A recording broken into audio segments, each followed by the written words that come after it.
Hablemos de Torá, un espacio para la difusión de nuestra bendita sagrada Torá y para fortalecer nuestra fe. Sean todos bienvenidos.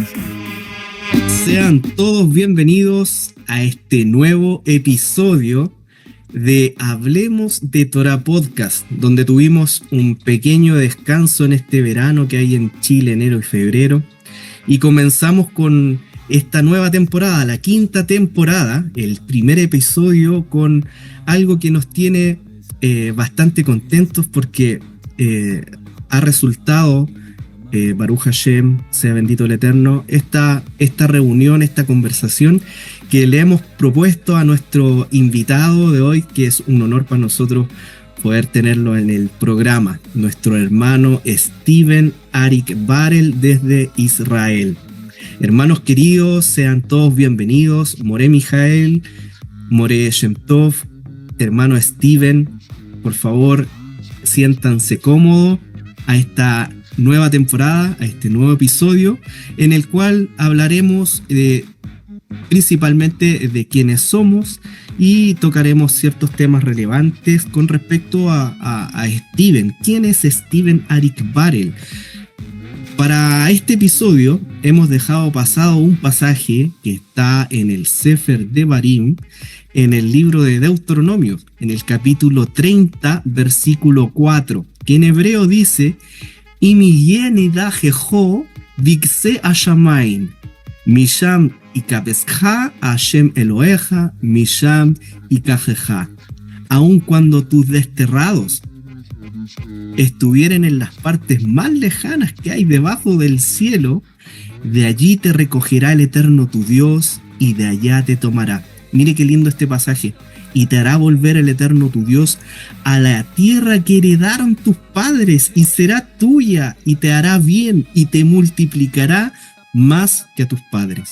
Y circuncidará el Eterno tu Dios tu corazón, y el corazón de tu descendencia, para que ames al Eterno tu Dios con todo tu corazón y con toda tu alma, a fin, ponga atención, a fin de que vivas. Sean todos bienvenidos a esta nueva temporada, a nuestro primer episodio, donde tenemos como invitado principal a nuestro querido hermano Steven Arik Barel. Queridos Morim, Shalom, Beruchim Habaim. Shalom. Bueno, shalom a todos, sean bienvenidos, gusto de tenerles, ¿verdad?, en medio nuestro. Y poder compartir este tiempo, ¿verdad?, junto con nuestro hermano Steven, y podamos ser todos bendecidos, que esta conversación sea una conversación que pueda transformar nuestras vidas, podamos ser renovados también en nuestro entendimiento, y que nuestra fe en el Mashiach, ¿verdad?, que es el principal, ¿verdad?, de todo lo que nosotros hacemos, sea fortalecida. Moreshen Tov. Shalom Lekulam, Javerim, un gusto nuevamente poder continuar con esta labor de pregonar, ¿cierto?, la Besora Tová, como dijo el Rav Shaul, para que la palabra del Eterno corra y sea glorificada. Y contento, por supuesto, por poder estar en los negocios de nuestro Padre, como dijo nuestro amado hermano mayor, Yeshua Mashiach, y por supuesto de estar con nuestro hermano Steven Arik, de Eretz Israel. Gracias, shalom a todos. Baruch Hashem. Comenzamos. Steven Arik, su historia más o menos circunda en este pequeño resumen que voy a hacer para que él se presente. Dice que a los 18 años él descubrió a nuestro amado Mashiach, Yeshua, el Mashiach, y cuando él estaba, digamos, en el servicio militar israelí. Luego él posteriormente se convierte en guía turístico y una de sus visiones es enseñar a las naciones, a los gentiles, respecto sobre la tierra del Eterno. Y funda, por favor me corrige si estoy mal, hermano Steven, el Centro Israelí Mesiánico de Estudios Bíblicos. Steven, por favor, sé bienvenido, expláyate, estás en tu casa. Amén, muchas gracias por invitarme. Bueno, el Centro de Estudios Mesiánicos es algo que todavía lo estoy construyendo en estos días, y si Dios quiere, muy pronto voy a tener mi propia plataforma donde voy a tener mis propios contenidos, y el libro que hice, que me imagino que vamos a hablar de él en un momento, es nada más mi primer libro, y si con la ayuda de Dios voy a tener más libros. Wow, Baruch Hashem, tu libro se llama Jerusalén, desde el paraíso hasta la eternidad. Por favor, cuéntanos un poco de qué trata tu libro. Bueno, yo siempre que llevo a los turistas que llegan a Israel, y no solamente, sino también cuando la gente me pregunta cuál es el lugar más emocionante o más importante que podés llevar un grupo. Entonces, la respuesta me tardó tiempo de entender exactamente, pero me di cuenta que el momento que yo mismo me emociono es cuando estoy parado sobre el monte de los Olivos, mirando así el monte del templo, que está ahí abajo. No sé si conocen la geografía de Jerusalén, que hay todo un panorama sobre el monte del templo. Y ahí puedo contar la historia desde el comienzo de la creación, desde Adán y Eva, hasta la segunda venida y el milenio de los 1000 años. Y todo lo que es el Antiguo y Nuevo Testamento y toda la historia de los últimos 2000 años, puedo contar todo. Y me preguntan entonces, un momento, pero ¿qué pasa con Adán y Eva? ¿Qué tienen que ver con Jerusalén? Si ellos estaban ahí en el jardín del Edén, ¿qué tiene que ver con el Tigris y el Éufrates? Si el Tigris y el Éufrates están por allá en Irak, ¿qué tienen que ver con Jerusalén? Y bueno, la tradición judía demuestra de que Adán y Eva estaban en Jerusalén. Uno de los 70 nombres de Jerusalén, según la tradición judía, otra vez no es la Biblia, sino la tradición, dice que uno de los 70 nombres es el Edén. Y me tardó tiempo de entenderlo, pero yo mismo llegué a la conclusión que el jardín del Edén estaba físicamente en Jerusalén. Y yo lo entendí eso también, la tradición judía. Al principio dije, bueno, tal vez otras locuras más de los rabinos. Pero poco a poco entiendo que hay pistas por acá y por allá que realmente conectan Jerusalén con el jardín del Edén, y que justamente en el Nuevo Testamento hay muchas más pistas que nos indican esta teoría, vamos a decir. Y que a través del Nuevo Testamento puedo probar muchas cosas que con el Antiguo es nada más una pista muy finita, si se puede decir de esta manera.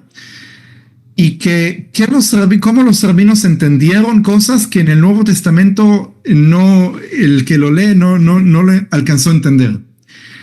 Entonces, la tesis principal del libro es ¿por qué creo yo que el Jardín del Edén y Jerusalén es el mismo lugar? ¿Cómo puede ser que el Jardín del Edén Pablo lo visitó en el tercer cielo? Sí, que no se trata más de un lugar en la tierra, sino se trata de un lugar en el cielo. ¿Cómo se formó la Jerusalén celestial? Pero en general, no es que el libro no se centra nada más en este tema, sino el libro es un análisis general de todo lo que es el Antiguo y Nuevo Testamento, y que justamente en el Nuevo Testamento hay muchas más pistas que nos indican esta teoría, vamos a decir. Y que un análisis general de qué es Jerusalén. ¿Sí? ¿Qué es Jerusalén? Todos los detalles que yo puedo aportar sobre Jerusalén para entender mejor, y voy pasando desde Adán y Eva, todo el camino junto con Melquisedec, Melquisedec, Abraham, Isaac, David, Salomón, Ezequías, luego la primera venida del Mesías y luego la segunda venida del Mesías y el rol, el papel de Jerusalén dentro de la batalla del gran día del Señor, ¿sí? Porque todo se va a centrar en Jerusalén. Y el hecho que Jerusalén es el mismo jardín del Edén, le da mucho más sentido de por qué Jerusalén. Sí, y ahí en mi libro explico ese por qué, o por lo menos en mi interpretación. Correcto. Steven, en esta misma introducción, ¿cierto? Y acerca de tu libro, encontramos en la Torá que está la palabra Macom. Y la Torá Sí. habla muchas veces acerca, Amakom significa el lugar. Y habla con respecto a que el Eterno va a escoger un lugar. Me refiero al Humash, me refiero al Pentateuco, porque en el Pentateuco, en el Humash, todavía no es revelado este lugar completamente, como si después es revelado a través de los Nevi'im, a través de los profetas. Entonces, Sí. incluso Macom, por los rabinos, es llamado el Eterno Kadosh Baruj Hu, el Santo Sí. Bendito, es decir, Dios. ¿Qué nos puedes decir acerca del término Macom, acerca del lugar? Sí. Es algo interesante porque la interpretación, es que conozco la interpretación rabínica, porque ese término en la misma Biblia no se conecta directamente con Dios. Sí, Macom, pero sí podemos verlo cuando Jacob está en camino hacia Harán. Lo primero que está escrito, no sé cómo está en español porque no leo la Biblia en español, pero está escrito que llegó a Betel, la misma ciudad Betel que él mismo, Jacob, le da el nombre Betel, que dice, aquí está la casa de Dios, y dice en hebreo, Vaifga bamakom. Sí, Vaifga bamakom. No sé cómo está traducido al español, tal vez ustedes me pueden ayudar, pero... Halló, se traduce como halló, ¿no? Sí, O sea, y algunos dicen, y se encontró con el lugar. Exacto, se encontró con el lugar, pero la palabra ifga, tal vez hay una palabra en español que va a ser mucho más fácil para entender esto, pero ifga bamakom es como una flecha que llega a su destino, ¿sí? Fue a Hetzpagá, así, ese es el verbo en hebreo. Y como que Jacob no llegó en el sentido de que fue caminando y de repente llegó, sino que llegó como si fuera una flecha que llegó y ¡buf! De ahí también se puede entender que el término afga'a es un verbo, afga'a, que viene de la misma raíz de pagá, ¿sí? Y la afga'a es una manera de orar a Dios, pero no como pedirle algo, sino como llorarle a Dios, como hacer un anhelo que viene del lugar más profundo del corazón, ¿sí? Y hay una interpretación muy bonita rabínica que nos muestra cómo Jacob, sin todavía conocer a Dios, estaba en un lugar tan oscuro en su vida. Él engañó a su hermano, piensa que su hermano lo va a matar, está huyendo, y llega a Betel, y todavía no sabe que lo que él está buscando es hacer esa afga'a, hacer ese anhelo, ese rezo, no sé cómo decirlo en español, que viene de un lugar muy, muy profundo. Entonces, la reacción de Dios de esa situación del corazón que tiene Jacob en ese momento es mostrarle la escalera, ¿sí? Con los ángeles que suben y bajan, y decir el Sulam, ¿sí? Y el Sulam, que yo creo que es Yeshua mismo, porque mucho más tarde en los evangelios Yeshua le dice al sumo sacerdote: vas a ver al Hijo del Hombre que los ángeles suben y bajan, ¿sí? Él mismo es el Sulam, él mismo es la conexión entre la tierra y el cielo.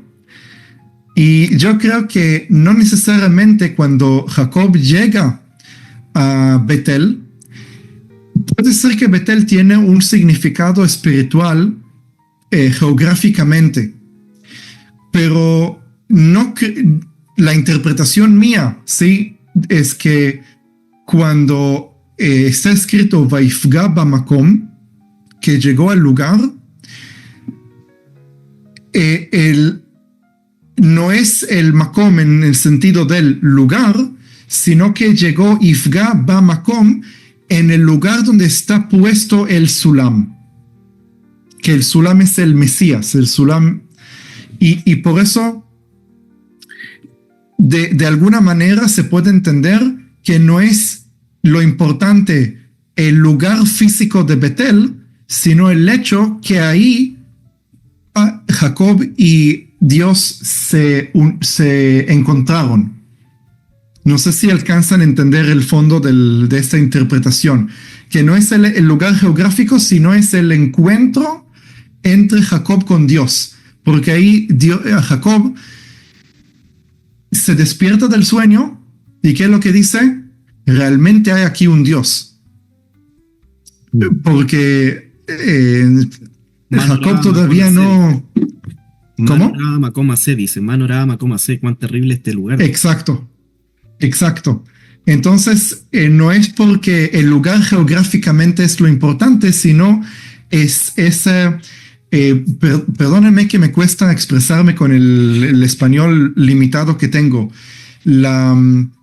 Hay una palabra que no sé cómo decir. La comunión, se puede decir, entre Jacob y Dios. La comunión entre Jacob y Dios. La conexión. La conexión, sí. Eso es el Makom. Claro, en el cristianismo se le llama encuentro personal. Sí. Con el Eterno, con Mashiach, con la divinidad en el fondo. Sí. Claro, esto del término Makom, porque este es finalmente el lugar que el Eterno escoge para poner allí su nombre, dice, y para habitar allí. Entonces, claro, es el lugar que él escoge. Para los samaritanos, era el monte Ebal. Sí. Y ese era el lugar. Y ese el monte Gerizim. El Gerizim, claro. Y ahí era donde ellos tenían el lugar de adoración, porque ellos habían puesto también 2 becerros. Uno en Dan y otro en Beersheba. Y ahí adoraban, cambiaron las fiestas, el calendario, todo. O sea, porque también se paganizaron, se gentilizaron y siguieron con sus costumbres. Y ese es el choque que hay ahí de cultura, por decirlo de alguna manera, entre Yeshua y la mujer de Shomron, la mujer Shomronit, que representa a las 10 tribus perdidas de la casa de Israel. Entonces, es sumamente interesante esa conversación, porque Mashiach ahí le dice: viene la hora cuando ni en este monte y ni en Jerusalén adorarán al Padre, al Eterno, ¿cierto? Al Abacadosh. Y el Padre busca Mishtahavim, ¿cierto? Barruach Hubaemet, adoradores en espíritu y en verdad. Es decir, ya no va a estar sujeto durante un lapso de tiempo, la adoración y la manifestación de la Shejinah o del Ruach HaKodesh, ¿cierto? Del Ruach Elohim, a un lugar. No va a estar sujeto a un lugar específico. Es decir, Mashiach, con sus palabras, con la mujer Shomronit, lo abre. Lo abre. Y todavía estamos viviendo ese tiempo. Pero vamos a retornar nuevamente, como tú lo mencionas en tu libro, y todos vamos a tener que volver a adorar. También Zacarías, ¿cierto? El profeta Zacarías dice que todas las naciones vamos a tener que subir a adorar al gran rey, a Jerusalén, en Sukkot. Sí, exacto. Sukkot, que es el periodo de Olam Abba, cuando él rija a las naciones con vara de hierro. Sí. Pero aún estamos en ese periodo en el cual la presencia del Eterno, la Shejinah, el Ruach HaKodesh, no está sujeto a un lugar específico. Porque también, ¿cierto? Kefa Sheliach, Shimon Kefa, el Maseh Shelihim, en el libro de los Hechos de los Apóstoles, dice que él va a derramar su Ruach sobre toda carne.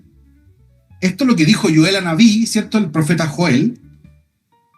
Esto es lo que iba a acontecer en los Saharita Yamim, en los postreros días. Y todavía estamos en ese tiempo. Sí. Bueno, lo que pasa es así. Yeshua, cuando estaba ahí delante de los fariseos y los saduceos en el templo, les dijo claramente: destruyan ese templo y yo lo construiré en 3 días. Y está hablando de su cuerpo. Pero hay que entender lo siguiente, en mi opinión. El Ruach, el Espíritu de Dios y el Mesías, cuando Yeshua estaba en la tierra, ¿por qué se llama Mashiach? Porque fue ungido del Espíritu Santo y está escrito que toda la completud, no sé si decirlo bien, de Dios estaba en él. La plenitud. La plenitud de Dios estaba en él. Y por eso se llama Mashiach. Pero la idea es que él comparte esa unción con nosotros. Digo, el propósito del pueblo de Israel es ser ungidos del Espíritu de Dios, porque dice, yo quiero crear una nación donde mi espíritu esté sobre ellos. Y el pueblo de Israel no alcanzó a cumplir ese propósito que Dios le ha dado. El único que alcanzó a cumplirlo es el Mesías mismo, que él es el ungido de Dios. Pero nada más a través de él nosotros podemos recibir esa unción. Y del momento que somos ungidos, cuando nacemos de nuevo, él es la cabeza, nosotros somos los el cuerpo. ¿Cómo se dice? El cuerpo. Los miembros. Los miembros. Y Dios cumple con su visión de habitar dentro de su pueblo. Literalmente. Que el espíritu de él ya no esté en un lugar físico de piedras, sino que nosotros seamos piedras vivas en el templo de él. El punto de vista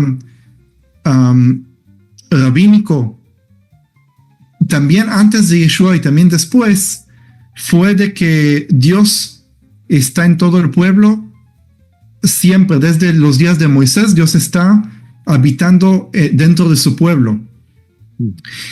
Y eso es una forma de pensar equivocada, porque sabemos que en Ezequiel el Espíritu de Dios, la presencia de Dios, eleva. Sí, Ezequiel dice que lo ve a Dios mismo subir del monte del templo, subir al monte de los olivos, y ahí asciende al cielo. Y los rabinos vienen y dicen, a pesar que el templo no está construido, a pesar que hay abominación, sí, porque la cúpula dorada y todo lo que hay ahí sobre el monte del templo ahora es una abominación contra el Dios de Israel. Incluso alrededor. Perdón. Alrededor del templo también. La Shekhinah, la abominación que ocurre en Jerusalén. Ah, exacto. Entonces, los rabinos dicen que la Shekhinah nunca se ha apartado del muro occidental. Y no se está hablando del muro occidental que conocemos hoy, se está hablando del muro del templo. Porque el muro que conocemos hoy es de la explanada, de la plataforma que encima se construyó el templo. Pero los rabinos lo dicen eso, en mi opinión, para dar una esperanza al pueblo, para decirles, Dios sigue estando en la tierra, sigue estando con nosotros, porque el judío ortodoxo que no acepta a Yeshua no tiene en un lugar para ir a adorar a Dios, no tiene un lugar, no está en la tierra la presencia de Dios para poder estar. Entonces tuvieron que decirle al pueblo, a pesar que dice en Ezequiel que la presencia de Dios ascendió, la Shekhinah todavía está ahí, y por eso todos llegan a Jerusalén para estar lo más cerca posible a Dios. Yo creo que la esencia de la redención, la esencia de la Yeshua, es que no necesitamos más peregrinar a un lugar específico para estar con Dios, sino que Dios descendió, vino a este mundo para poder convertir a nosotros en forma individual, a cualquier persona en todas partes de la tierra, poder ser el mismo templo. Entonces, eso es lo que yo creo que Yeshua le dice a la mujer samaritana, de que no es la cuestión del lugar, sino es la cuestión de dónde está el corazón. Si vas a adorar a Dios en espíritu y corazón, tú mismo te vas a convertir en un templo. Tú mismo vas a ser el lugar santísimo sobre dos pies. ¿Sí? Eso es por un lado. Por el otro lado, Yeshua todavía sigue con su cuerpo físico. ¿Sí? Yeshua resucitó físicamente, ascendió al cielo y está en el cielo con su cuerpo físico. Quiere decir que la profecía que dice en Isaías capítulo 11, versículo 9, si no me equivoco, dice que va a llegar un día que el conocimiento del Señor va a cubrir toda la tierra como el agua cubre el mar. Y eso se habla del reino del milenio. Sí, cuando va a volver el Mesías, no va a haber no creyentes. El mundo va a pasar por una tribulación, que al final de esa tribulación los no creyentes van a desaparecer. Y vamos a estar en una realidad donde todos son creyentes, y por eso la presencia de Dios va a estar en todos lados. El mundo se va a convertir en un lugar que no se va a encontrar, un lugar que no haya presencia de Dios. Sí, la presencia de Dios cubre todo como el agua cubre el mar. Pero el Mesías va a descender con su cuerpo físico. Y él va a llegar físicamente a la ciudad de Jerusalén, y no hay ninguna evidencia en las Escrituras que va a salir de Jerusalén. Entonces, eso que toda la gente en Chile, ¿sí? Van a tener el Espíritu de Dios y van a poder tener la conexión con Dios, no impide que van a ser obligados a ir a Jerusalén, de ir a Jerusalén para ver al Mesías físicamente con su cuerpo y hablar con él ahí y ver su rostro, como dice en Deuteronomio, sí, en Devarim. Dice que tenemos que subir a Jerusalén para ver el rostro de Dios. Ese punto es interesante porque la Parashat Re'eh, en el capítulo 12 de Deuteronomio, justamente habla de ese tema cuando dice que hay que derribar los altares, quebrar las estatuas, las imágenes, ¿cierto? Y dice que el lugar que el Eterno haya escogido, el Eterno vuestro Dios, haya escogido de entre todas vuestras tribus para poner allí su nombre, para su macom, su habitación. Ese lugar hay que buscar, a ese lugar hay que ir. Y ahí hay que llevar los holocaustos, los sacrificios, los diezmos, las ofrendas, qué sé yo. Entonces, hablamos de macom. Macom también, según la jerga rabínica, es el nombre de uno de los cielos, de los 7 cielos. Mori Mijael creo que puede decir algo con respecto al lugar que escogiera el Señor tu Dios. Mira, es interesante lo que plantea Steven. Obviamente en la escritura hay una doble realidad. Hay una realidad espiritual y una realidad física. Nosotros lo vemos, ¿no es cierto? Y es sabido respecto de cómo interpretaron los sabios, nuestros sabios, el pasaje que dice, ¿no es cierto? Cuando dice Beazuli Mikdash, Beshahanti Betoham. Van a ser para mí un santuario y yo voy a habitar Betoham.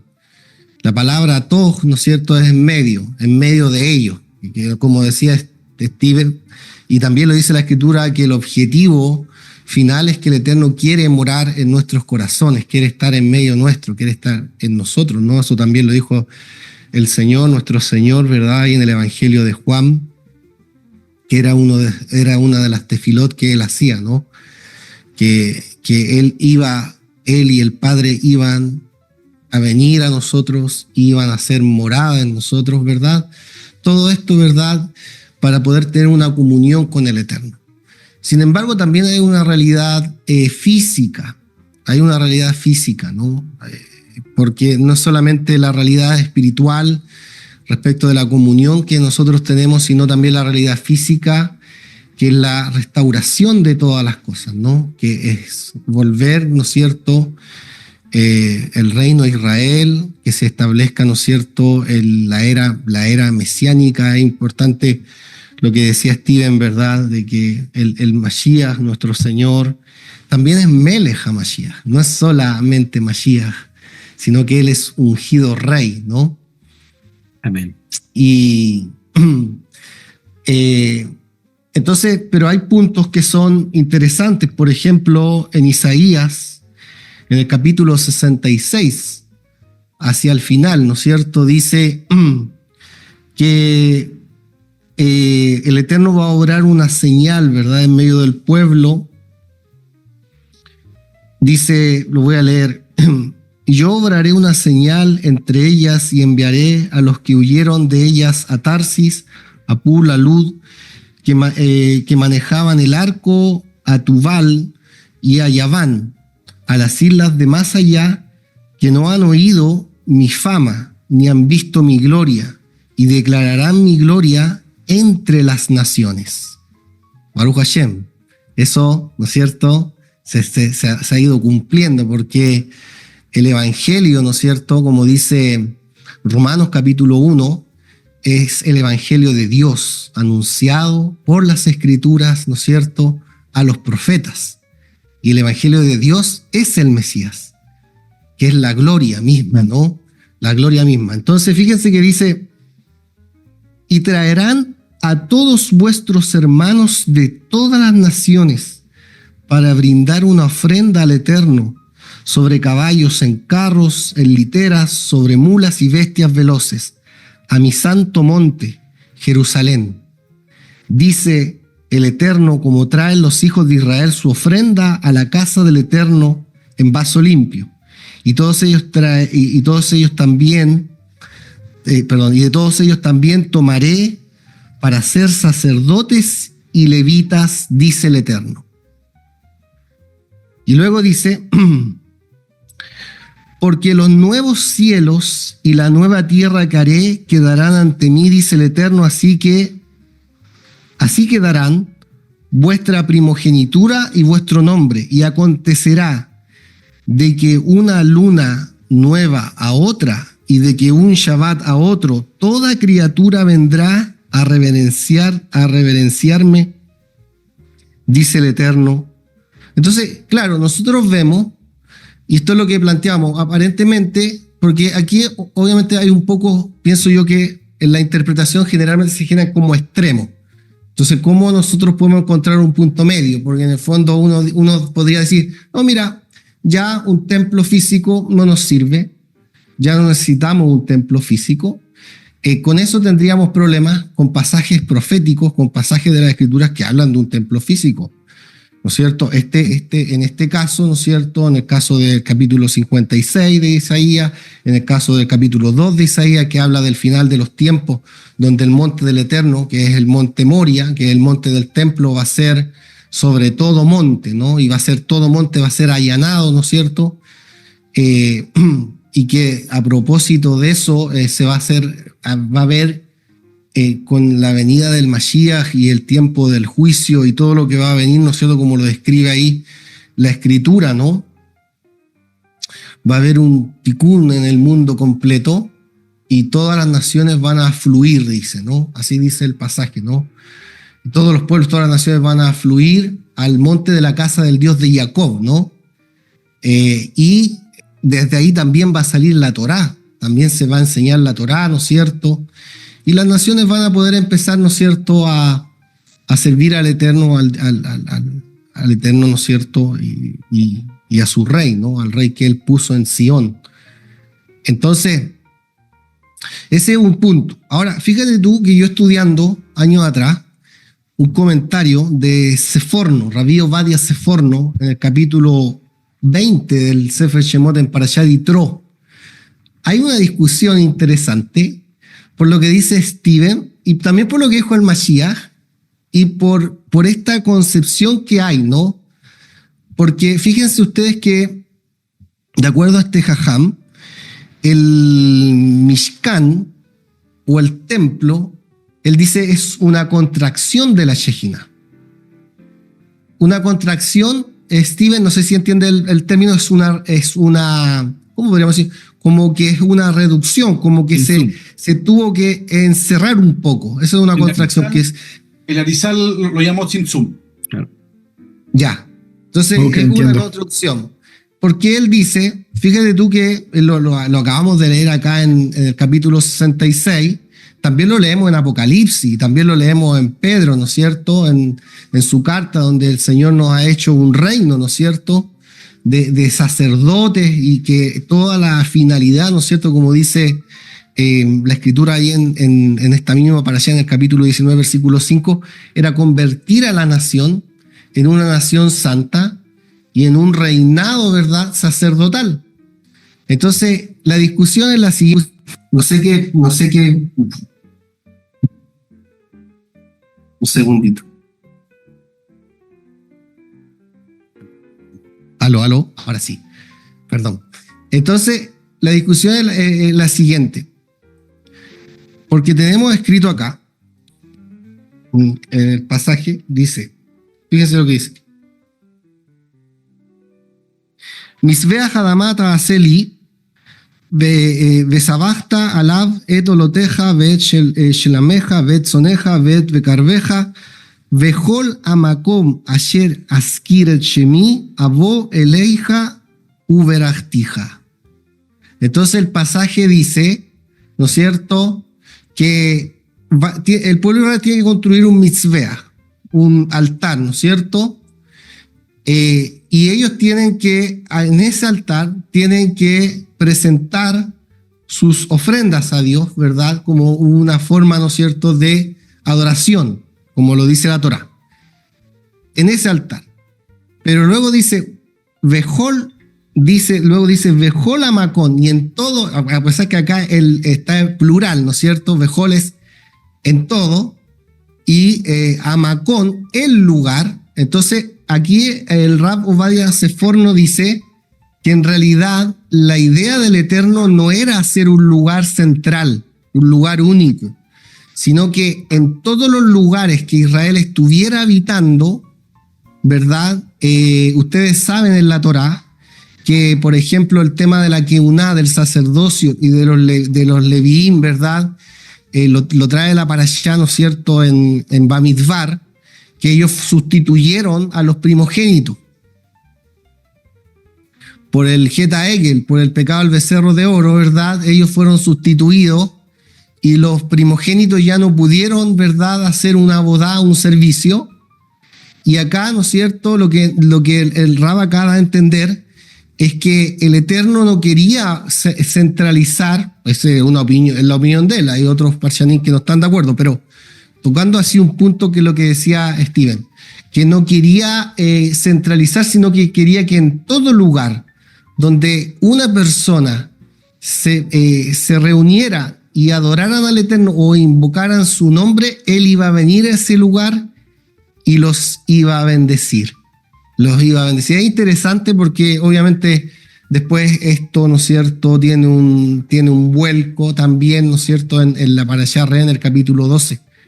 No sé qué opinas tú, Steven, con respecto a esto. Bueno, me parece interesante, mientras es una interpretación válida de que podría decirlo una interpretación mesiánica, ¿no? De que realmente donde está Israel, ahí también va a estar la presencia de Dios. Eso estoy de acuerdo y por eso creo yo que en forma espiritual los gentiles también fueron injertados dentro de Israel. ¿Israel qué significa? El nombre, la palabra Israel, derecho con Dios o directo con Dios. Entonces ahí podemos entender que Israel significa estar en, bueno, está lo que dice en Bereshit, en Génesis. Kisarita Elohim. Kisarita Elohim. Entonces ahí es como estar en pelea con Dios. Sí, pero podemos entender que el Israel también, Dios mismo lo llama Israel Yeshurun. Sí, que Yeshurun significa de enderezar, hacerlo derecho. Y la idea es que cualquier persona que nace de nuevo se convierte en Israel, se convierte en derecho con Dios y ella está también en la conexión con Dios. Entra en la promesa. Ese es el punto. Entra en la promesa, porque aquí se tiende a pensar que un gentil que acepta a Yeshua como su redentor y luego al Eterno como su Dios, sigue siendo gentil. Y no es imposible. Porque en el injerto del olivo silvestre sobre el olivo natural, el olivo silvestre que estaba afuera ya no es silvestre. Por cuanto es olivo, es injertado en un olivo natural, de manera que esa forma silvestre o incivilizada o esa forma gentil, ¿cierto?, de no tener una educación en la Torá, basada en la Torá, en las enseñanzas de la ética judía, ¿cierto?, deja de existir. De hecho, está prohibido recordarle a un gentil que se convierte, que hace giur, su pasado gentil. Y por eso viene el cambio de nombre, qué sé yo. Entonces, está esta concepción, digamos, en la teología cristiana que el gentil sigue siendo toda la vida gentil. No, y según la promesa, según lo que nosotros entendemos, Yoshua lo dice: yo solamente fui enviado a las ovejas perdidas de la casa de Israel. Es decir, aquellos que se gentilizaron en las naciones, a la descendencia que está perdida. Digamos que eso está emparentado un poco con el pasaje que se citó al principio: a donde te hubiese arrojado mi mano, ¿cierto?, de allá tendré misericordia a ti, te voy a recoger. Entonces, como decía Steven en un momento, ¿cierto?, citando al profeta Isaías en el capítulo 9. 11. Capítulo 11. Claro que ya no va a haber necesidad de Pendón, dice. Claro. Será el conocimiento del Señor, ya va a estar en todos lados. pero para eso tiene que haber un cambio de actitud en la persona. Yo ya no soy gentil, partiendo por esa base. El hijo pródigo, por ejemplo, ¿sigue siendo toda la vida hijo pródigo después de que regresa a la casa? No, po. Él ya no es hijo pródigo, ahora es hijo.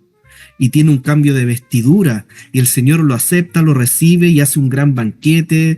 Y esa es la idea en el fondo de este concepto de las dos casas, de la unión de las dos varas, darle una identidad. Y esa identidad se encuentra en un servicio.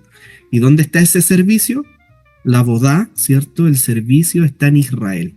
Eso creemos nosotros. Y a partir del servicio que Israel como pueblo da a su creador, el gentil que se acerca o que es salvado, que es injertado, tiene que también adorar de la misma forma. No pueden haber dos tipos de agua en una misma, digamos, fuente. Tiene que ver. Fíjate, Guido, fíjate, perdón, en el versículo 12 del capítulo 11 que se citó. Mira, léelo. Del capítulo 11 de Isaías, versículo 12. 11, 12, correcto. Acá lo tengo. Mira, léelo, por favor. Y levantará. En hebreo, mira, léelo en hebreo. Ah, perdón, no lo tengo en hebreo. Déjame buscarlo en hebreo. Qué interesante el punto que estás tocando y el mismo capítulo que se está hablando acá. Déjame buscarlo aquí si tú lo tienes, por favor. Isaías 11, 12, ¿cierto? Sí, Benazá dice. Benazán es la Goyim. Claro, dice, Benazán es la Goyim, ¿cierto? Que Nasá levantará, ¿cierto? Nes se puede interpretar también como un milagro, ¿cierto? Una señal como un milagro. La Goyim. Es eso ya un hebreo moderno, pero Nes es como una bandera. Un péndulo, una bandera, como un estandarte. Un estandarte, claro. Benazán es la Goyim. Ve'asaf nidhei Israel. Claro, a los desterrados, ¿cierto? Y levantará y juntará a los desterrados de Israel. Y reunirá a los esparcidos de Judá. Curiosamente habla este pasaje de Israel y de Judá, de los 4 confines de la tierra. Es precioso el pasaje, ¿ah? Nidhei Israel, un Fíjate, Yehudá, Yekabetz, Lipa Schmelzer, sí. Fíjate que cuando el Señor se decretó la muerte de nuestro Señor, es precisamente el Evangelio de Juan dice que fue en el momento no sé si se acuerdan ustedes, fue en el momento en que Él resucitó a Lázaro. ¿Se acuerdan que resucitó a Lázaro? Entonces el tribunal decretó que tenían que matarlo. Y en ese tiempo dice que estaba, me parece que Caifás, ¿no es cierto? Caifás, sumo sacerdote, dijo que ¿qué vamos a hacer con este hombre? Dice, porque ustedes no saben, porque es mejor que un hombre muera a que toda la nación muera, porque él dijo, porque el imperio romano, los romanos van a ver que este hombre se está levantando y va a formar una especie de revuelta, así tipo Bar Kokhba, ¿no? Pero el Señor no vino a eso. Evidentemente nuestro Señor no vino a formar una revuelta. Él vino a establecer el reino de los cielos, no vino a otra cosa. No era el Che Guevara de los palestinos. No. Se fijan, entonces dice ahí, interesante esto del 12, porque dice que iba a morir. Entonces dice, el escritor dice, y esto el sacerdote lo dijo no conscientemente, pero como era sumo sacerdote ese año, el Espíritu Santo que estaba sobre él estaba anunciando, ¿verdad? Correcto. El sentido de la muerte del Mashiach. Profesor. Y ahí hay un punto, claro, que yo no recuerdo el pasaje, pero es que lo estoy citando, lo estoy parafraseando, perdón. Me parece, no me acuerdo el pasaje, pero en fin. Sí, y ahí para reunirlos. Sí, eso. Dice, a fin de reunir a los hijos de Dios que estaban en todas partes del mundo, en la dispersión del mundo. Entonces, este es el estandarte, este es el Nes, ¿verdad? Nes Agoyim, que el Señor ha levantado. Es súper interesante lo que toca el Guido, porque finalmente, ¿cuál es la obra del Mashiach? ¿Cuál es la obra del Señor Yeshua? Hacer de ambos pueblos uno solo. Pero ¿cuál es esa obra? Dice, Porque vosotros vosotros los gentiles en cuanto a la carne, por la llamada circuncisión hecha en la carne, estaban lejos de Dios, lejos de los pactos, lejos de la ciudadanía de Israel, lejos de todo. Pero ahora por la sangre del Mashiach habéis sido hechos cercanos. Amén. Evidentemente a todo lo que una persona gentil estaba lejos de eso. No tenía cómo ingresar porque la sangre del Mashiach es una sangre de pacto, no solamente una sangre redentora. Por eso dice el escritor a los Hebreos, cita a Jeremías capítulo 31, ¿no es cierto? Claro. Hablando de la muerte del Mashiach y que hemos sido santificados en su cuerpo. ¿Se acuerdan? Eso está ahí en el capítulo 7 o el capítulo 8 de Hebreos. Y dice, y por eso dice el Señor, aquí dice el Señor, vienen nuevos días en que haré un pacto con la casa de Israel, con la casa de Judá, porque por la muerte del Señor se derrama el Espíritu Santo. En la muerte del Señor provoca eso, sí. se lo dijo a sus discípulos.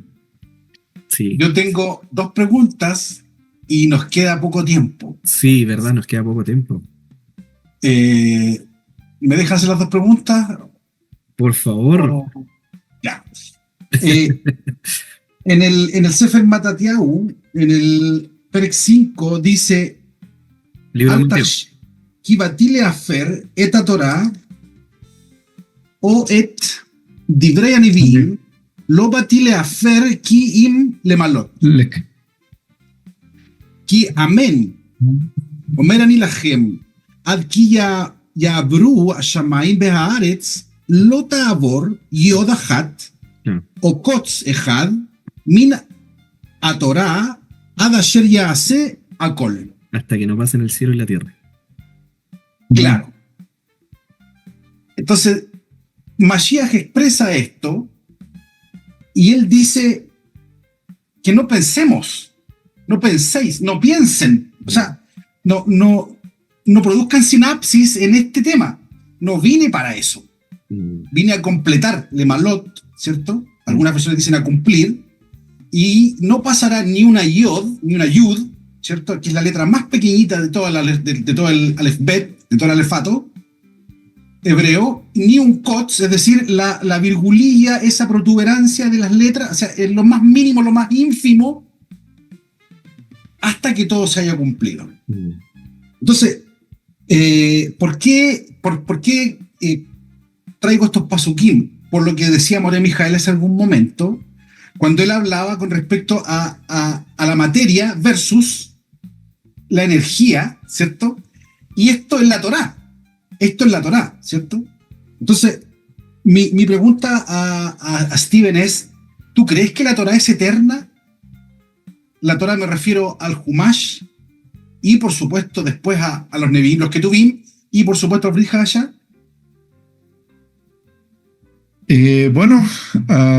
La respuesta, por lo menos de la manera que yo lo entiendo, no es una respuesta fácil de contestar.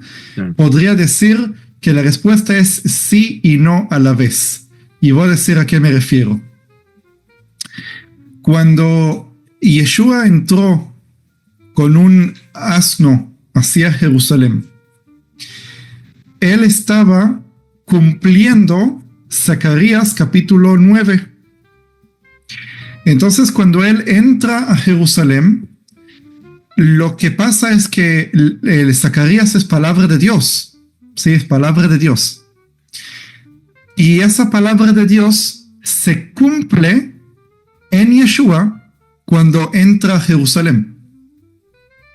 Y eso significa que el texto de Zacarías capítulo 9, versículo 9, que habla acerca de Yeshua, del Mesías, del Rey, entrando a Jerusalén sobre un asno, se cumplió y la profecía se convierte de una profecía a un dato histórico que lo seguimos tratando esa profecía como palabra de Dios eterna. Sí, Zacarías no deja de ser palabra de Dios a pesar que ya se cumplió la profecía. exactamente lo mismo la Torá de Moisés. La Torá de Moisés es todo palabra de Dios y va a seguir siendo palabra de Dios hasta que no haya más tierra y cielo de esta creación. Todo se va a cumplir y todo sigue estando como palabra de Dios. Pero cuando nosotros escuchamos a Yeshua decir, yo vine a cumplir la ley, la Torah, tenemos que entenderlo de la misma manera que entendemos a Zacarías capítulo 9. De la misma manera que él cumplió la profecía cuando él entró a Jerusalén, él también cumplió el Pesaj. Él murió el 14 de Nisan sobre la cruz en esa fecha porque se tuvo que cumplir esa sombra. ¿Sí? Él tuvo que ningún hueso de su cuerpo se rompa para cumplir lo que está escrito en la Torá. Él sanó a los leprosos y hizo exactamente lo que la Torá dice que tiene que hacer. Del momento que se cura un leproso, que se purifica un leproso, ir al sacerdote y decir esto y decir el otro. La lepra, voy a decir entre paréntesis, la lepra es una enfermedad espiritual, no es una enfermedad biológica física. Correcto. Porque mientras todo las enfermedades que Yeshua curó, en todos dice que Yeshua curó al ciego, curó al cojo, curó a este y al otro. El leproso es el único lugar donde dice purificó al leproso. Interesante. Y eso es porque creo yo que la lepra existió y dejó de existir porque hoy no se puede ver lepra de la manera que lo describe la Biblia, el Antiguo o el Nuevo Testamento. Físicamente. Y yo creo que Dios hizo que exista esa enfermedad para un propósito, que Yeshua venga y se... ¿cómo se dice en español? Que se pueda confrontarse con esa enfermedad. ¿Por qué no existe más la lepra? Porque ya no tiene relevancia para nuestros días. Ya no tenemos que entender los halajot, ¿sí? Los mitzvot, los mandamientos de la lepra, de la manera que lo entendían en esa época, porque ya no existe. Es un principio que teníamos que entenderlo para que el Mashiach venga y otra vez la palabra que dije, se confronta con la lepra. Bueno, me agarré con la lepra nada más para probar un punto. La idea es que mi interpretación, lo que yo entiendo de la palabra de Dios, es que nada fue anulado, nada fue cancelado, sino que lo que Yeshua dijo, que no vine a abolir la ley, sino vine a cumplir la ley. La palabra cumplir, en el griego, yo no hablo griego, entonces no sé exactamente qué palabra aparece ahí en el griego. Pero luego cuando vamos a Romanos y a Corintios y a las cartas de Pablo, ya hay el versículo que dice que el Mesías es el fin de la ley. La palabra esa de fin y la palabra esa de cumplir, tal vez en el español es exactamente lo opuesto. Porque si Pablo dice el fin de la ley, y Yeshua dice cumplir la ley, no viene a abolir la ley, sino cumplir la ley. Entonces uno es cumplir y otro es fin. Entonces que en español no tiene sentido. Que Yeshua dice que no viene a abolir la ley, Pablo dice que traigo el Mesías trae el fin de la ley. Pero si se entiende la palabra hebrea, que es la palabra tajlit. No sé si ustedes conocen la palabra tajlit. que tajlit, Propósito. sí, exacto. La palabra tajlit es propósito, pero la raíz de esa palabra, ¿conoces cuál es la raíz? El shoresh, la raíz de la palabra tajlit es de la palabra kilayon, klaya, que significa algo que se consume, algo que se termina, algo que se acaba. En el sentido de que hay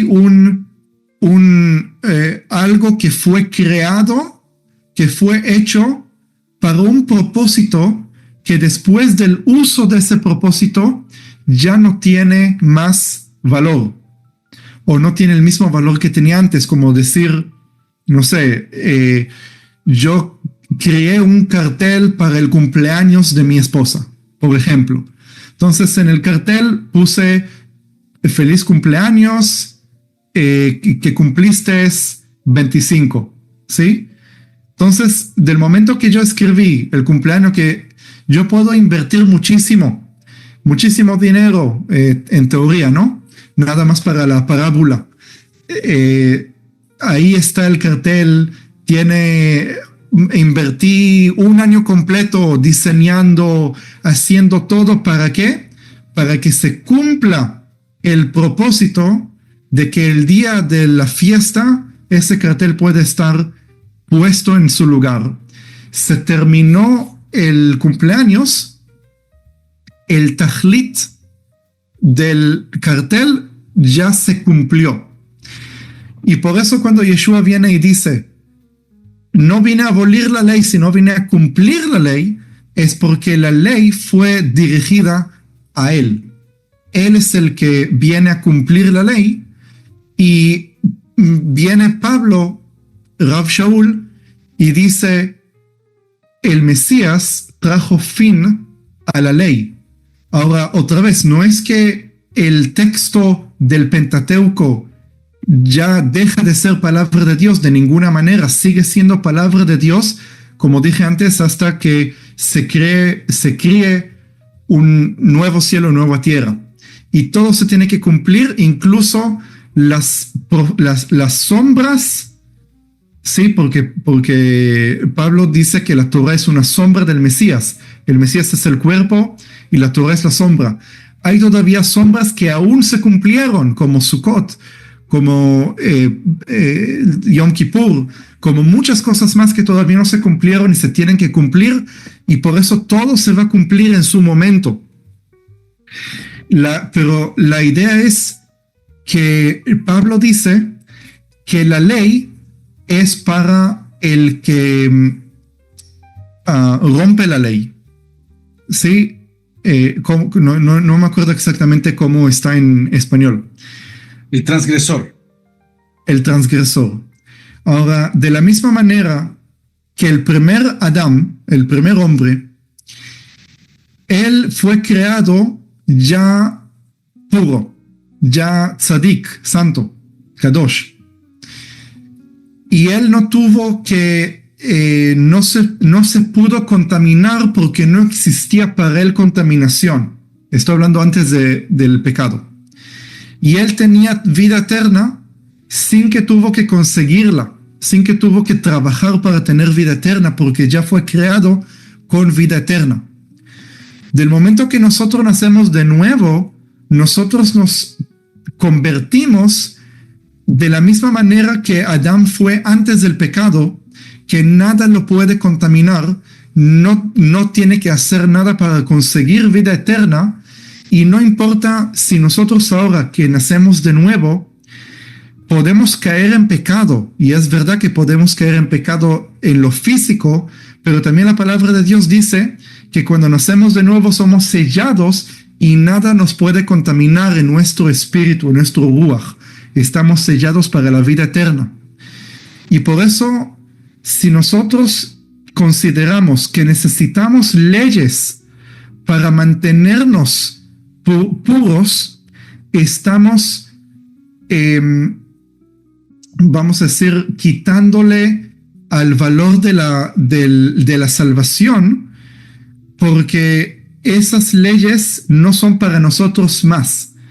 Como dice en el Talmud, que la Torah, no sé si me van a entender en hebreo, ya que están estudiando hebreo,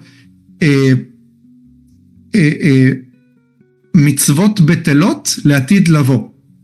¿Escucharon ese dicho?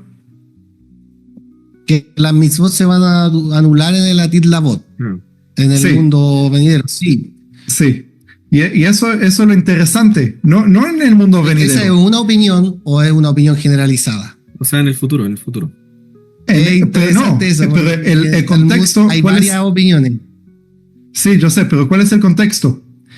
El contexto es que la discusión es si un muerto está obligado a cumplir mitzvot. Si un muerto debe cumplir mitzvot. Y ahí la opinión de ese rabino, que no me acuerdo quién es, dice, el muerto no tiene obligación de cumplir mitzvot porque ya pagó su pecado. Entonces dice, si es así, en la resurrección, cuando vamos a ser resucitados, no vamos a tener que cumplir mitzvot. Y ahí viene la idea que se va desarrollando después, que por qué se llama Hazir, ¿sí? El cerdo, ¿por qué se llama Hazir? Porque Hashem yachzir oto lekahal Israel, porque va a retornar, va a volver a ser parte y se va a poder comer la carne del cerdo. Y la idea es que va a llegar un momento que todo Israel se va a resucitar y la Torah del Mesías, del Mashiach, va a ser más grande de la Torah que Dios le dio a Moisés. Entonces la Torah que Dios le dio a Moisés, en mi opinión, es una Torah dada a hijos de hombre, mientras el Mashiach nos da una Torah de hijos de Dios, hijos de Elohim. Amén. Puedo seguir, pero creo que concluí más o menos la idea. Sí, nosotros también podríamos seguir. El tema es que ya estamos en el tiempo. Sí. Y perdón que hablé de mucho. No, me gustaría hacerte la última pregunta y ahí los Morim si te pueden decir algo más. Mira, la otra pregunta es, ¿quién crees tú que se va a sentar en el tercer templo? El Mesías. Es una pregunta demasiado fácil, entonces quiero que haga un catch, ¿cómo se dice en español? ¿Por qué? Porque el Rav Shaul, el apóstol Pablo, indica que, de hecho, Yeshua dice que él vino en nombre de su padre y el pueblo judío no le recibió. Otro va a venir en su propio nombre y a ese van a recibir. Y después se habla acerca del anti-Mashiach. Un momento, entendí el catch, es que el Mesías se va a sentar en el cuarto templo, no en el tercero. Eso voy a hacer. Ahí está. Claro. Sí. Porque hay todo un tema, en Eretz Israel, está el Instituto del Templo, etcétera. Y está todo listo. De hecho, ya pusieron la primera piedra en la Birkat Hamá, ¿cierto? En Pesaj hace unos años atrás. Y está todo listo. De hecho, las piedras están en Estados Unidos. Hay 3 Parot Adumot, ¿cierto? Que ya están ahí y están creciendo. Entonces, en el fondo, más que nada, con respecto a los cumplimientos proféticos. Por eso te quería preguntar, en el fondo, cuál es la... y claro, ahí está el tercero y el cuarto templo, que el cuarto templo es el que desciende con la Jerusalén Hadash, con la Nueva Jerusalén. El cuarto templo sería el templo de Yehezkel. Bueno, en mi interpretación sí, digo. Obvio, porque me da un segundito. Mira, sí. Solo un segundo como dato. Cuando el Mashiach habló de este tema, de la destrucción del templo, y habló de que se iba a dar, ¿no es cierto?, la abominación desoladora de la que habló el profeta Daniel, según lo que yo entiendo, eso ya se cumplió. Ok. Yo creo que si se cumplió de manera limitada, en mi opinión, y se va a cumplir de manera completa en el futuro. Eso se dio, según lo que dice el More Mijael, en la anterior al Hurban Abatí, antes de la destrucción de Jerusalén, de Con Jerusalén. Calígula. ¿El Hanukkah con Antíoco Claro. Epífanes IV o no? Claro. ¿Esa es tu postura, More Mijael? Lo que pasa es que el cuarto es que la escritura habla de un tercer templo, luego la escritura habla porque hay una discusión. La que va a descender. Claro, la primera mención del templo aparece en la Parashá Beshalach, ¿no es cierto? En la Shirat Hayam, en el Cántico del Mar, que el Eterno los va a hacer cruzar, ¿no es cierto? Los va a plantar en el monte de su santidad, ¿no es cierto? En su casa, en el Mikdash, dice. Entonces, si uno lee, por ejemplo, Yehezkel habla de este templo, y efectivamente en este templo va a estar el Mashiach. Y entonces, el punto que se genera el conflicto es que si se cumplió esto en el segundo templo, entonces no habría problema con el tercer templo. Si no se cumplió esto de la abominación en el segundo templo, tendríamos como recurso literario un cuarto templo solamente desde el punto de vista de que va a descender del cielo. Pero ahí también hay mahloket, también hay discusión, porque la pregunta es, ¿quién va a reconstruir el tercer templo? Entonces hay quien dice que lo va a reconstruir, una parte la va a reconstruir Israel y lo va a completar el Mashiach. Otros dicen que lo va a construir el Mashiach plenamente. Bueno, si puedo contestar, en mi opinión, eso es lo que también escribí en mi libro, de que la teoría común porque ya conozco varias gente que piensa lo mismo, de que el mismo anticristo, sí, el que va a llegar, él se va a presentar como el Mesías mismo. Él se va a creer Mesías, porque primero, ¿qué es lo que espera el pueblo judío que el Mesías haga? El judío no creyente en Yeshua. Esperan que si viene alguien que construye el templo, entonces es el Mesías. No preguntan cuál es la genealogía, porque ya se perdió la genealogía. Entonces el hecho que construye el templo ya indica que es el Mesías. Y creo yo, otra vez, interpretación, teoría. El Mahdi musulmán, ¿sí? El Mahdi musulmán, hay en el Hadith, que es como el Talmud de los musulmanes, dice de que él va a venir, va a hacer un pacto de paz en todo el mundo. En un caballo negro. Que va a durar 7 años. ¿Sí? Eso es lo que va a hacer. Va a durar un pacto de paz de 7 años. En el judaísmo se dice que el que va a venir va a alcanzar, construir el templo y hacer una paz mundial, seguramente es el Mashiach. Entonces, ¿qué es lo que yo digo? La teoría mía. Va a venir alguien que va a cumplir también la expectativa rabínica, ortodoxa, de quién va a ser el Mesías.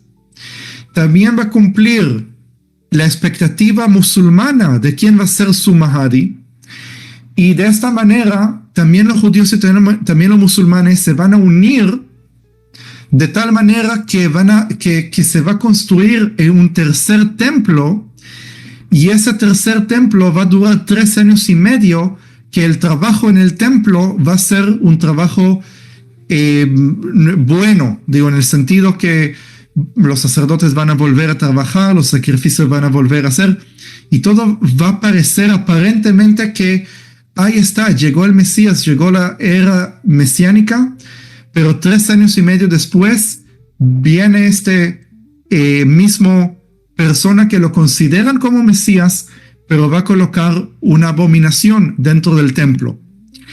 Y en esos 3 años y medio, el pueblo judío reconoce que hicieron un error y van a ser perseguidos de tal manera que ese mismo anticristo va a reunir todas las naciones para poder destruir, con el propósito de destruir el pueblo judío.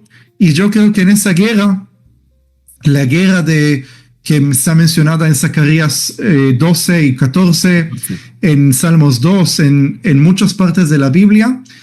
Ese templo que fue construido también. En Apocalipsis también, ese templo va a ser destruido después de esos 7 años, ¿sí? Y ahí, después de esos 7 años, el Mesías desciende del cielo y él mismo va a dirigir una construcción de un cuarto templo, no descendiendo del cielo. ¿Sí? Digo, no que el templo desciende del cielo, sino que él va a dirigir físicamente la obra de la construcción cuando van a llegar naciones, reyes o ministros, presidentes de muchas partes del mundo para construir el templo.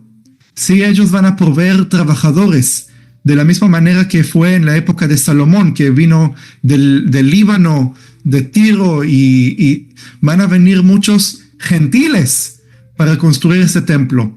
Y ese es el templo de Ezequiel. Ese es el templo que el Mesías mismo va a estar sentado ahí y todas las naciones durante los 1000 años van a llegar.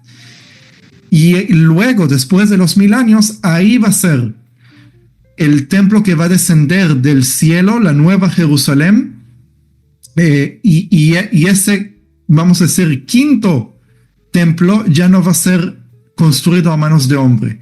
Digo, el templo cuarto, eso sí, hecho a manos de hombre, pero dirigido por el Mesías mismo. El quinto ya va a ser el tono celestial, el que Moisés vio ahí en el monte. Wow. Esa es mi opinión. Wow. Es inquietante que tengamos tanto tema para hablar y tan poco tiempo. La verdad es que Sí. yo personalmente te agradezco mucho, Steven, tu participación, el haber querido, ¿cierto?, participar en este podcast. Gracias damos al Eterno primeramente por haber estado en medio nuestro dirigiendo esta conversación y que finalmente en ningún momento hemos levantado, nosotros tenemos la razón, tú estás equivocado, ¿no? Sino que hemos conversado, hemos compartido. Por eso doy las gracias al Eterno, porque Él ha escuchado nuestras oraciones y ha unado el cuerpo. Dice la carta a Colosenses que Mashiach es la cabeza de la iglesia. Y nosotros en este minuto hicimos una pequeña cajal, una pequeña keilá, una pequeña iglesia, una pequeña reunión de fieles, de creyentes, y también hemos compartido, digamos, el mensaje de la escritura de la palabra del Señor para aquellos que nos están escuchando, nuestros seguidores, los oyentes de este humilde ministerio llamado Hablemos de Torah. More Shem Tov, no sé si hay algo más que agregar, More Mijael. Por mi parte, dar gracias al Eterno, dar gracias a Steven por su tiempo, por su humildad también para escucharnos, ¿cierto? Y gracias a todos los que nos escuchan, los que hacen posible que podamos tener este medio para poder hablar de las palabras que no son nuestras, en el fondo, de las palabras eternas del Eterno. Yeshua dijo, los cielos y la tierra pasarán, pero mis palabras no pasarán. More Mijael. Bueno, Baruch Hashem, bendecimos al Eterno, ¿verdad?, por este tiempo. Un placer compartir con Steven. Hubo ahí algo de pilpul breve. Es bueno que podamos plantearnos, escucharnos. Y creo que en el ámbito de la Torá, ninguno de nosotros puede decir que ha acabado el conocimiento o ha llegado, ¿no es cierto?, a las conclusiones más correctas, pero sí creo que la búsqueda de la verdad, la búsqueda del Mashiach, que las escrituras nos tienen que llevar a él, creo que eso así se ha cumplido hoy, ¿verdad? Porque la conversación ha girado en torno a él. Él es la base de todas las cosas, ¿verdad? Es el principio de todas las cosas y en él se completan todas las cosas. Entonces, un verdadero placer. A lo mejor podríamos hacer un segundo episodio, Steven, no sé qué te parece, seguir conversando, no sé si te tinca. Sí, ¿por qué no? Con mucho gusto. No es que tengo mucho tiempo libre, pero el tiempo libre que voy a encontrar sería un gusto volver a hacer este tipo de conversaciones. sería un buen tema este de a lo mejor la diferencia, porque sí hay una diferencia entre lo que plantea, ¿no es cierto?, la escritura de nacer de nuevo. Sí. Con respecto a lo que hemos recibido, por lo menos los creyentes en el Mashiach. Yo no digo que el Ruach HaKodesh esté limitado, porque ninguno de nosotros evidentemente lo puede limitar. Pero te lo voy a preguntar así, no para el podcast, pero sí para que le demos una vuelta. ¿Qué crees tú? ¿Tú crees que dentro del judaísmo tradicional, no creyente del Mashiach, pero sí dati, sí creyentes, sí fieles, hay Ruach HaKodesh?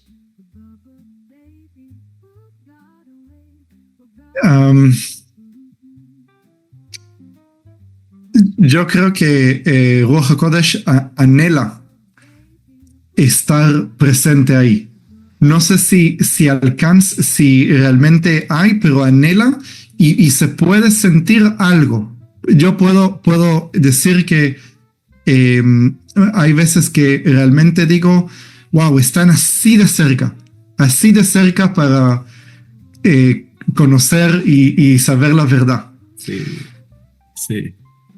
Cuánta razón tiene nuestro hermano Steven. Están así. Yo, bueno, te agradezco, Steven, nuevamente. Gracias, More Miguel, por tu participación.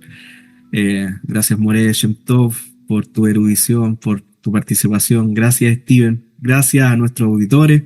Y los dejamos invitados entonces a nuestro segundo episodio de esta quinta temporada, en el que podríamos hablar de la tristeza, de la pena, cómo la plegaria, la oración, resuelve este tema que es poco tocado dentro de las comunidades, de las congregaciones. ¿Existe la depresión en el cuerpo?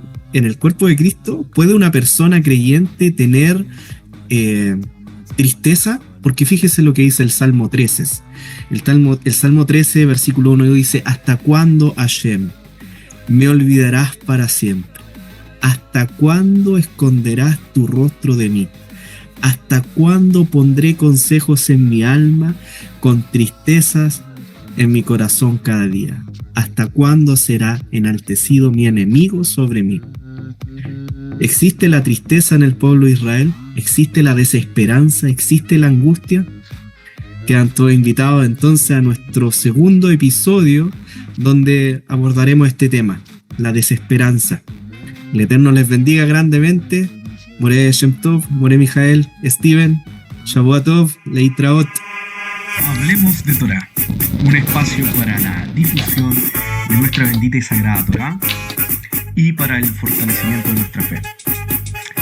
Los esperamos en el próximo capítulo, en el próximo episodio, donde tendremos una conversación amena y distendida.